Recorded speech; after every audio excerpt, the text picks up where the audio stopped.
Welcome to Hot Dogs and Hummus, where we explore the rich and deep relationship between the United States and Israel.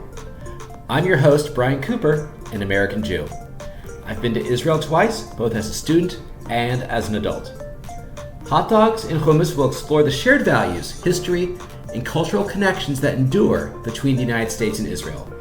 The goal is to give you a bit of background as to why the American-Israeli relationship is deeply rooted, what the future may bring, and what each of us can do.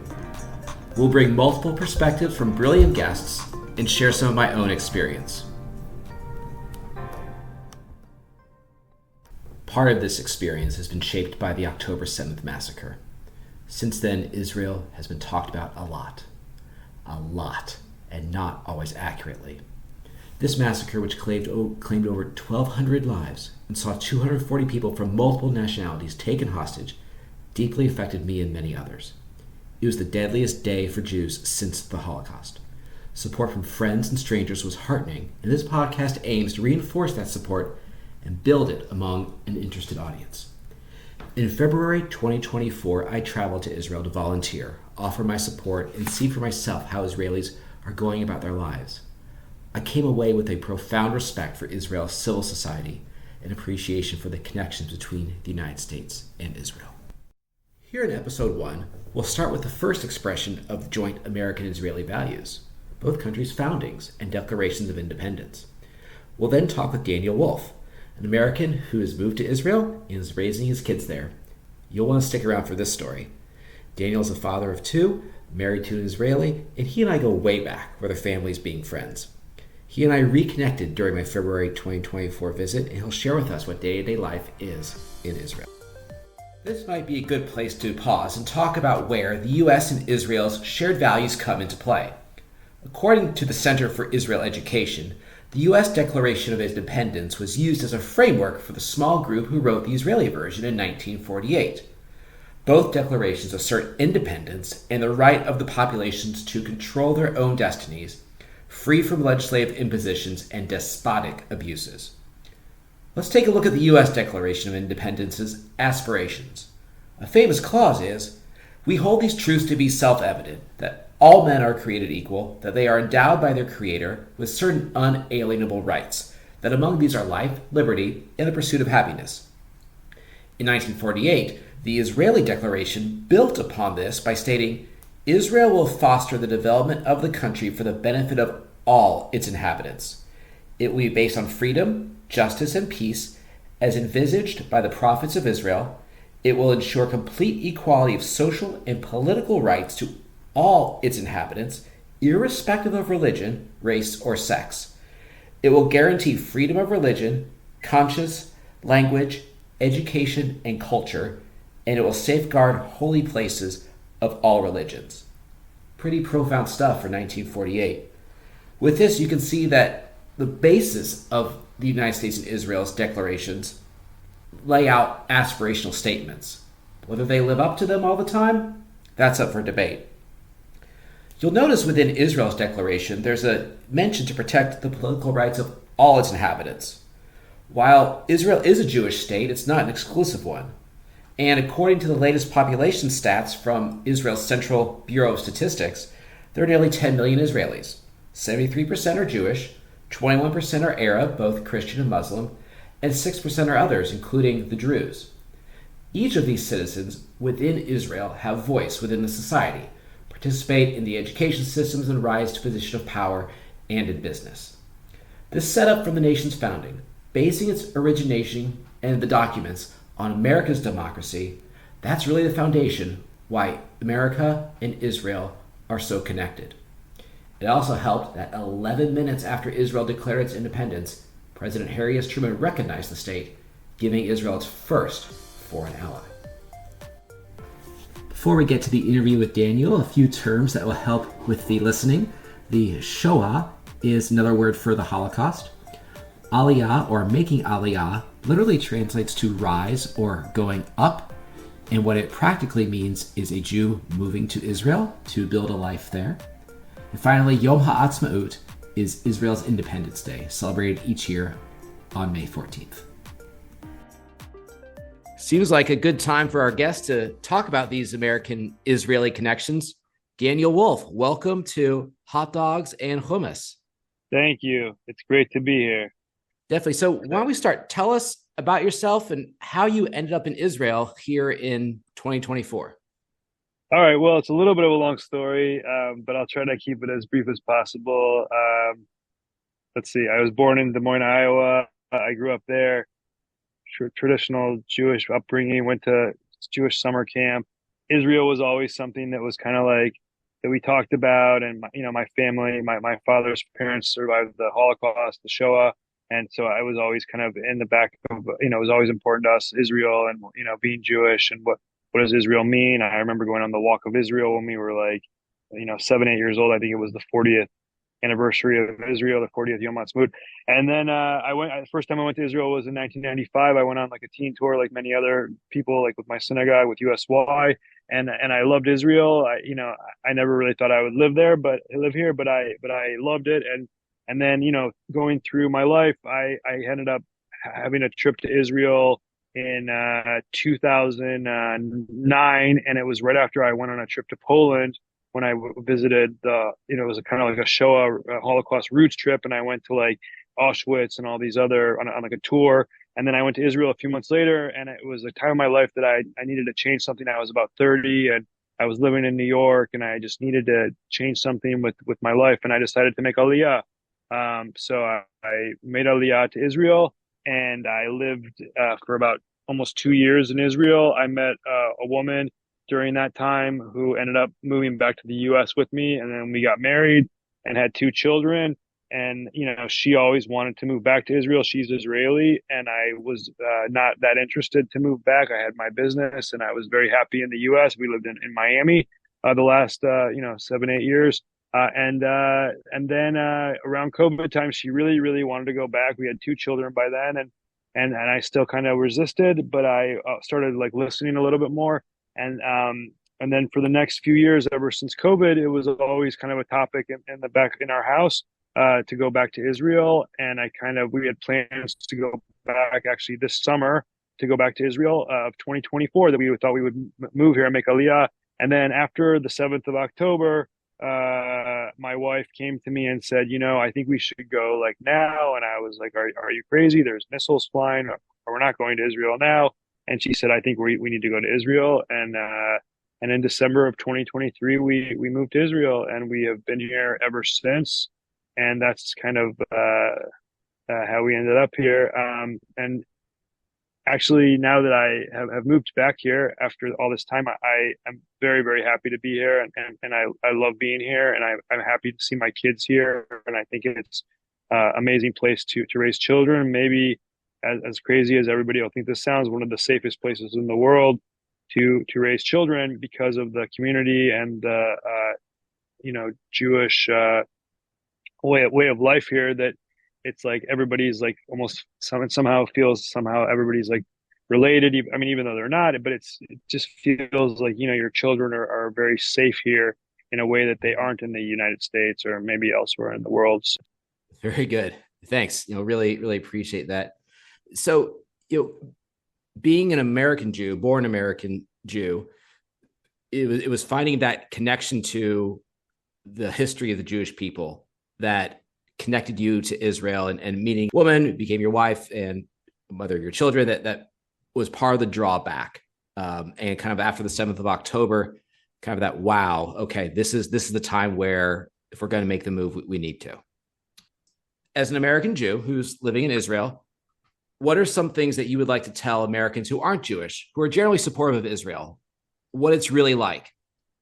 First of all, it's really nothing like what the media portrays it to be. I mean, if you read, I mean, I read really the New York Times and then I read some of the Israeli papers that are in English. But I can tell you that they paint a picture that it's like that this is like a war zone and that it's dangerous and that it's. I mean, that's really not the case. Like the life here is very. I mean, it's on a day-to-day basis. It feels safer than pretty much most places in the U.S. or compared to like your nice suburb in Kansas City or or Des Moines, Iowa, or somewhere like that, it's very there's really like not a whole lot of crime. You actually don't even see police around because they don't really need to. Like, I mean, you see maybe a little traffic police, but they don't. I mean, so that's one thing I can tell you. You do see army around, but that is more because they're like there's this war going on. So you see soldiers that are just on their day off, or home for a day, and so they're getting on their way back to the base, or on their way back to Gaza or wherever they're going. But I mean, the day to day life here is very. It can be described as somewhat simple. People go to work, they have their children in school, and it's not like that everybody's even involved with this whole war effort. It's a regular type of a society here. The media, I think, in outside of Israel, paints a picture of that. There's a conflict going on, and that there's extremists from both sides that are involved in everything. And I mean, if you go into the West Bank, of course, there is religious extremists. Yeah, so I mean, I think that if you go into certain places in the West Bank, you have communities where there are people like that living there, but there's also people living in the West Bank that are not religious nor extreme nor any of that. They live there because they simply want to have a bigger house, and you get government subsidies to go live there. So if you're living in Tel Aviv, and you have a small apartment, and then all of a sudden you have the opportunity to go live in Ariel or one of these cities in the West Bank, and you can have a full house and a yard and a garage, and you're like, and you have maybe a better school, and the government is also going to say that you don't have to pay property taxes for several years or whatever it is, then maybe that sounds kind of interesting. So maybe you go look at that house, and if you're not, and if it's in peaceful times, not that we've been in the last, like it has been for the last 10 months, then that maybe sounded great to a lot of people. So they went and looked at it. And so you have certain communities like maybe Hebron, for example, or certain cities where you have more religious extremists that are kind of living there more because of an ideological reason. Right. But I think a lot of the people that live there are just Israelis that want to like have a bigger house, and aren't maybe, they're a little bit more risk averse in terms of, I mean, but some of those communities are beautiful. I mean, you have great malls in them and restaurants. And that's what I think people don't really understand. They think that if you go there, you're like living in a place that's like, you're like taking part of like an Arab country, which it's not really like that. It's not really been developed. There's villages here and there, but I mean, until 1967, it was like part of Jordan, really, and it became part of Israel after that war. And there's been certain communities that have been developed, and some of them are nice places. Me personally, I wouldn't live there, but I think a lot of people would be willing to live there. So, I mean, getting back to your question, I think that that the media is portraying that like in those places there's like violence all the time, and people are going into villages and from the right wing and doing things that aren't very nice, and there's a tit for tat type of a things going on, and yeah, you do have some of that during this wartime, I think, that goes on. But I think it gets really ignited in the media, and that they are pushing that a little bit too much because it sells papers, and it's clickbaits for people. So, I mean, I think on a day-to-day basis, most of the people in Israel are, like I said, they're just want to go to work, take their kids to school, have a normal life, not worry about any kind of war or conflict or occupation or any of that. You don't hear people before October 7th, people didn't talk about that. They were more concerned with the internal politics here between the right and the left wing. And that before October 7th, you had a lot of division because of that people were much more concerned about that. They weren't focused on anything. There was a status quo that existed that was, for better or for worse, what was working for 15 years since 2005, 2006, and I think that obviously that all imploded on October 7th. And now, I mean, the one place that you can't get away from it is if you turn the television on, the news is just putting it in your face nonstop. I mean, when I first came in December, if you just put on the news, any Israeli channel, it was just, like watching like 24/7, like war. And it was like, they were just talking about all the time. There's a lot of stuff about the hostages, about like you can go on we have one of the cable here. It's it's called Yes Cable, and you have a whole like on demand type of a thing. So I remember when we first came, you could go on the demand, and there was a place where you could click, and you could see all like you could like click on every hostage is like a photo of them, and then go and they would actually tell their story and how they got abducted. And it was, I mean, it was so disturbing, but it was, we watched a little bit of it. So I mean, there was that part of it that I think as Jews in the diaspora in America or elsewhere, that we didn't really necessarily get there. That like if you're here, that it was just all encompassing. That that this thing about these hostages was like something that you needed to think about all the time, and they really wanted this whole like bring them home mantra. I'm wearing my bracelet, like I'm at the yellow bracelet that, and people have it tied to their cars. And when I first came in December, you saw that yellow ribbon everywhere. And I think that the most popular radio station is called Gagolats. It's the Army radio, and it's not the it's not the Army. It's a radio station. It just happens to be run by the Army, I guess, runs it. And so every hour they have the news, just like we have the news in the U.S. on the hour. And what they've done now is after they say the news, a lot of times, especially in the morning, they'll also like spend a few minutes talking about one of the hostages or one of the soldiers that was killed or whatever it is, and then they always play this like message, like we won't get used to this until they're all brought home, or we won't get back to normal until they're all home. They say like in Hebrew, like every time, and it's so that's the parts where you just like forget that you don't forget that you are here in the middle of this conflict and what happened on 7th of October. So, I'm really glad you brought that up, about kind of the day-to-day life and the safety and kind of the messages around the hostages. I can tell you before my visit, when we reconnected in February, there are a lot of people worried for my safety going. And I was simply saying, I'm going to Tel Aviv. I'm going to Jerusalem. I'm going to Haifa. I'm not going, trust me, they're not sending my little group to Gaza. It's going to be okay.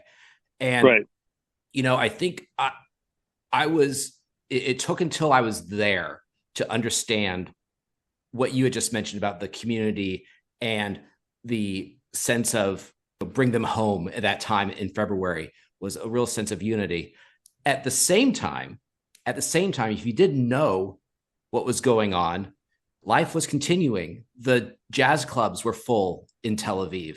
The markets were full preparing for Shabbat.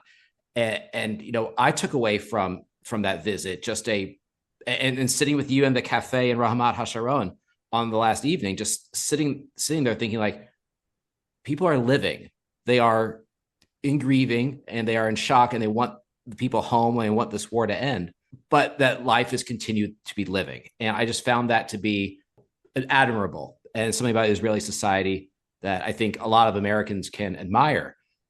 Yeah, they're very resilient people, and it's I think that's kind of goes back decades into the founding of Israel. That if you're not resilient, you're not gonna make it here. You can't sit here and I mean, pardon me, for saying this, but you can't just sit here and cry over what happened on October 7th all day when you need to continue on and really there's other things there's to try to finish this war. So that was kind of, of course, there's the whole nation is in mourning. They're still in mourning. I think you feel that every day, that there is a sense of sadness.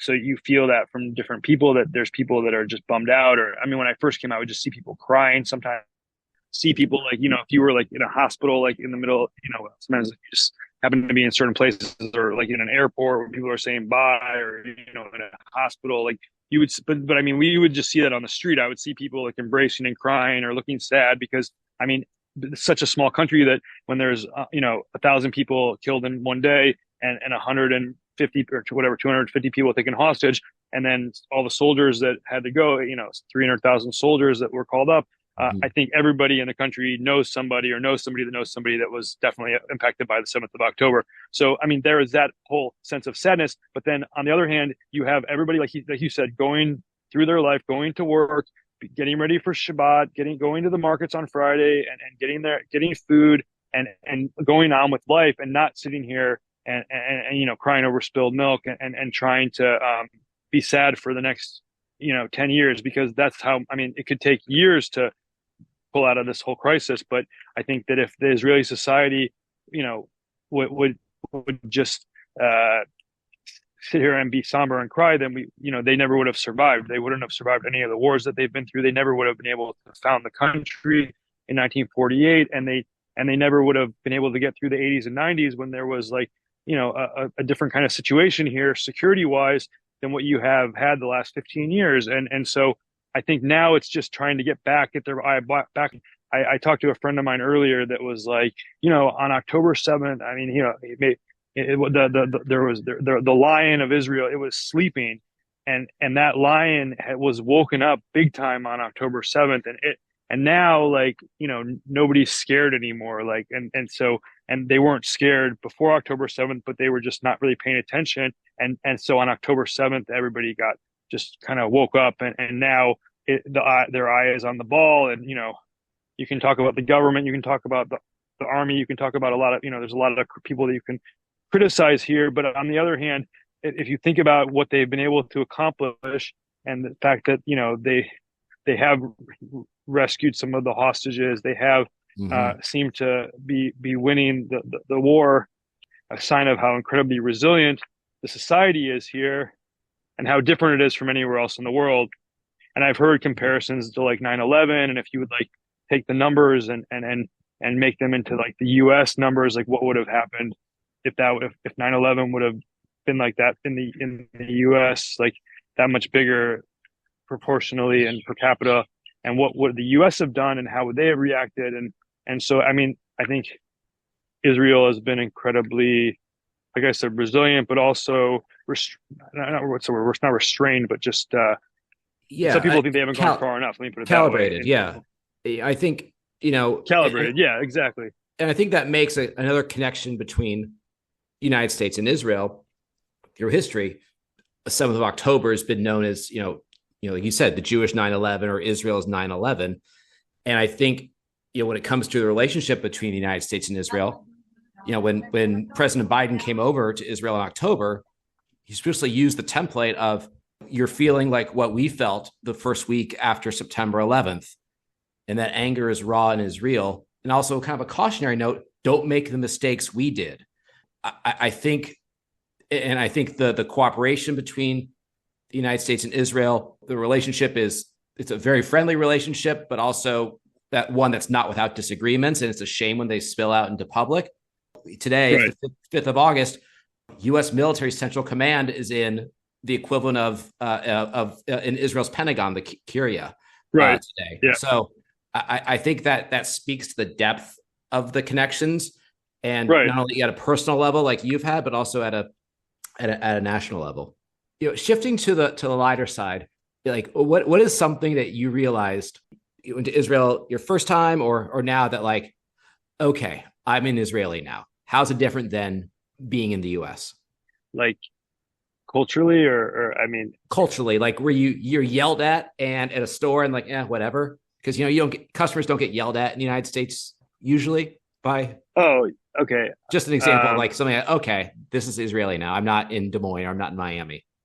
Well, there's no lines here. I mean, and it sounds funny, but it's like almost like really there is no line. So when you go to like government offices, wherever, the pharmacy, you take a number because otherwise it would never work. Like, I mean, if when you go to the equivalent of Walgreens, you take a number to get your prescription, because otherwise everybody would just like not wait in line. So, I mean, example is a few days ago, I was taking my children. We joined like a pool here, so we were at the pool and they had like a kiosk where we bought ice cream, and like we're waiting in this kind of like line that's not really a line, and then my children like turned around and like looked and they were like, oh, I want a different ice cream, and they went back and I was still there, and then when they came back, there was these two other kids that were like already up there paying, and my son was just turned to me and he's like, but where did they come from? And they weren't in line. I was like, yeah, but there are no. I told you there's no lines in Israel, and they just kind of appeared, and they're. And maybe they know the owner of the shop or whatever it is, but they're somehow here, and they got there before you. And I mean, there's a inherent chutzpah that we say in the culture here. It comes into like everything: the way people drive, the way they wait in line, almost everything is affected by that.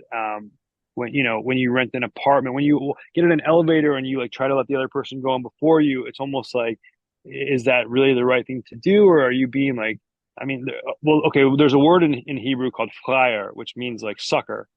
And the whole point, almost the whole point of the culture here is to not be a sucker, not to be a friar.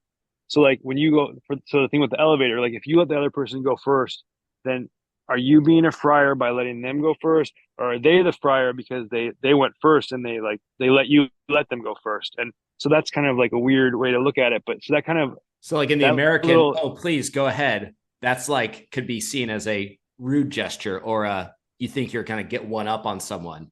exactly, Yeah. exactly. I, But let I me can see. tell you, I can tell you after you dropped me off at Ben Gurion Airport, it was very tough to queue in the line to get on the plane. There were people Right. and families. It was a 4 a.m. flight. I was like, what is Oh, going right, right. on here? I just want to go. And planning stuff is very different here. Like they don't plan. I mean, I think it's I like this in a lot of the Mediterranean countries, but I think in Israel it's even more because of the. I mean, it always goes back because of the security situation. People don't necessarily plan that much because they're always like, well, what's going to happen tomorrow? We don't know. So how can we like make making like play dates like for your kids is like both easy and hard. So you can't plan one for the weekend, but if you want to have one like right now, it's quite easy. Like, oh, we live next door to each other. Let's have our kids meet right now, and like, or like, let's meet in like an hour at the park. But if you try to be like, let's go meet like next week and I'll go to this movie together, you'd be like, well, what do you mean you want to meet like next Thursday? Like today's that's in a week. Like I don't know what I'm going to be doing and Right. plan. Let's do it. So that's a very different way of doing things here, and it even extends to like business. So trying to make sometimes business meetings, it's like, can we meet next Thursday? Yeah, yeah, but call me on Wednesday, and like we'll confirm the time. And it's like, well, how I want to put it in my schedule. So it took me a long time. I've been coming here many years, and ever since 2009, I come every year once or twice. So I know like this cultural side of it, but it still takes getting used to as an American because it's almost like the opposite of how we do things with scheduling and planning and it's so different. Like for summer camp, like everybody in the US is like finding summer camps for their kids, you know, in January or February, they're already planning where my kids are going to go to summer by March or April for sure. And by April, all the camps are all the good ones are already booked. Right. Here, they don't even like announce the dates. So the school here goes from September 1st until June 30th. So on May 31st, that's when you'll get the schedule of like different camps, or they'll like start being available to like find a camp. I mean, of course, there's exceptions, but usually like so most people around the beginning of June, they're like kind of like figuring out what they're going to do with their kids for July and August. And that was quite different. So I kept asking my wife, "What are we going to do? What are we going to do?" And she's like, "No, they don't. They're not going to announce it." I'm like, "There's no camps." And she's like, "No, there's camps. They're going to announce it on in May." And okay, and she was right. And then like in May, all of a sudden there was like a tennis camp Yeah. and a theater camp and all kinds of camps. So that whole part of the society is different for the kids. I think a lot of things. One thing that's different here is the way that it's very safe for the children. So we lived in Ramat Sharon, not Netanya, but either way, either place, you'll see children 8 years old, even maybe 7 years old, walking around on their own from their school to their house, stopping at a store on the way to buy a popsicle or a lollipop or a piece of pizza, and nobody thinks anything of it. Nobody's worried that that kid doesn't know where he's going.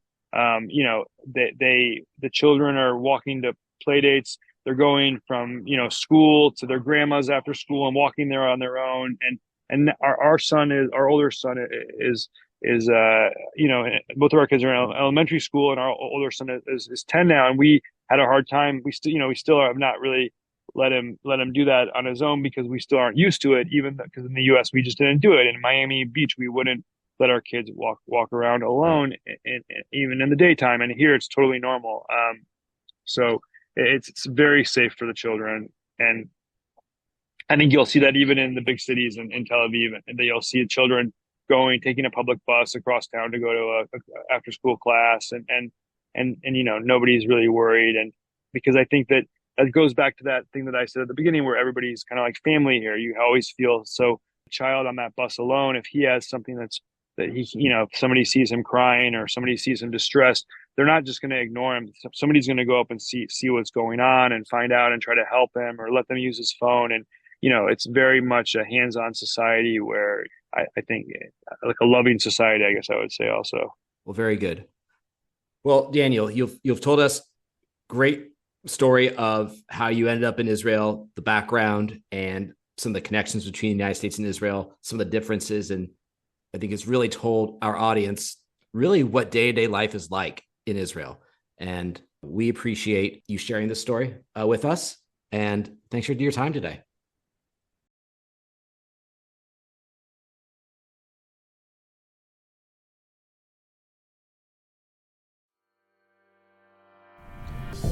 That does it for today's podcast. In future Hot Dogs and Hummus episodes, we'll dive deeper into the shared connections and values between the United States and Israel.